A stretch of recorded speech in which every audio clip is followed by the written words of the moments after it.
Just a few moments ago, the Canadian men's national team arrived at Khalifa International Stadium for what will be the biggest game of their careers against the runner-up from 2018 Croatia, a team filled with incredible experience.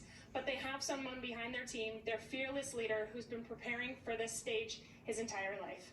I call it the John Herdman method, and having played for him myself for many years, I know exactly how this method works. He takes the players' hearts before he takes their hands. He understands the moment, he understands the atmosphere, and he understands the messaging. Full belief on a foundation of brotherhood, all connected for the same goal, and a nation completely behind them. And I know when he steps in this locker room in just a few moments to give the last message to his team, all eyes and ears will be on the man in charge, and he will have them ready to stun the world once again. Excellent, Janine. You heard Drake a couple of minutes ago, and Stefan Esaquio, Canada's world-class midfielder, actually went full Drake in his news conference yesterday, saying, started from the bottom, now we're here. Like, just said it directly as a quote. And it's true with Steph. He was written off 4 years ago, but he found a connection with John Herdman and belonging with this diverse Canadian group, and he may be Canada's most important player today. This is Canadian Ambitions, presented by CIBC.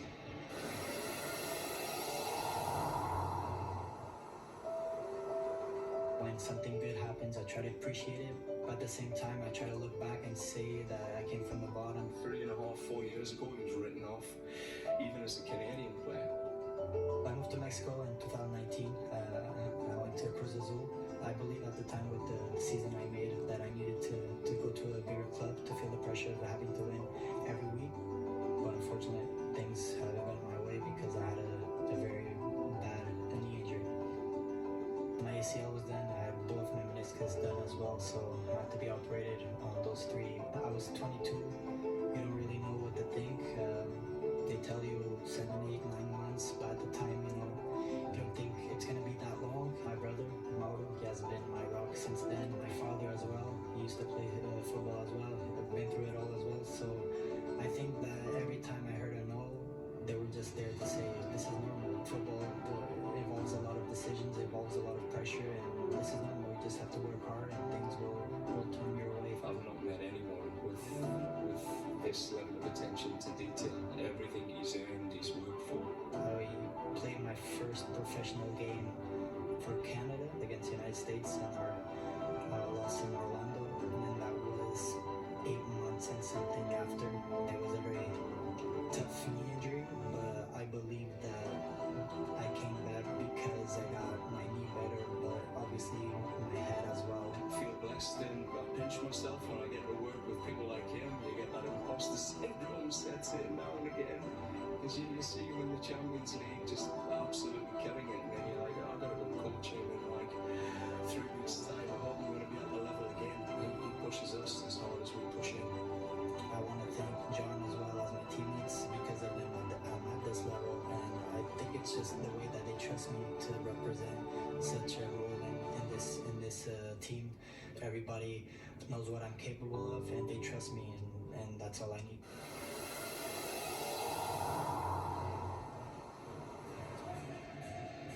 Stefan nutmeg Kevin De Bruyne in his World Cup debut. That is something. We'll see what he can do for an encore today against Luka Modric and Croatia. For more on the matchup, the guys who will call it, Luke Wildman and Stephen Caldwell.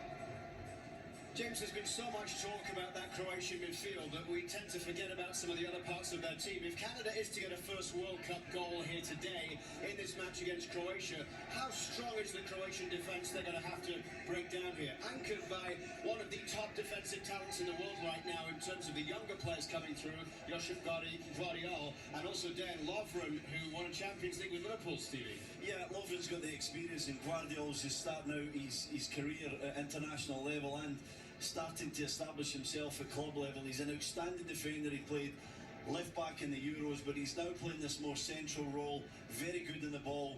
strong, composed, and he's on the radar of a lot of Europe's biggest clubs. With Lovren, you always feel like there's a mistake in him for sure.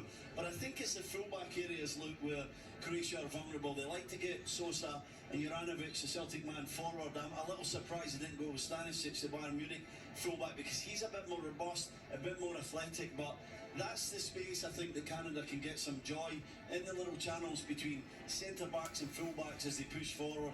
And they certainly feel like there's some mistakes there in that back line, even though when you look at the numbers, they've been pretty solid. Stanisic, a teammate of Alphonso Davies at Bayern Munich, they were having a chat together on the pitch before the game. He's not in the team, Juranovic is, and he's the current right back for Celtic. That's the position Alistair Johnston is supposed to be taking if he makes that move in January.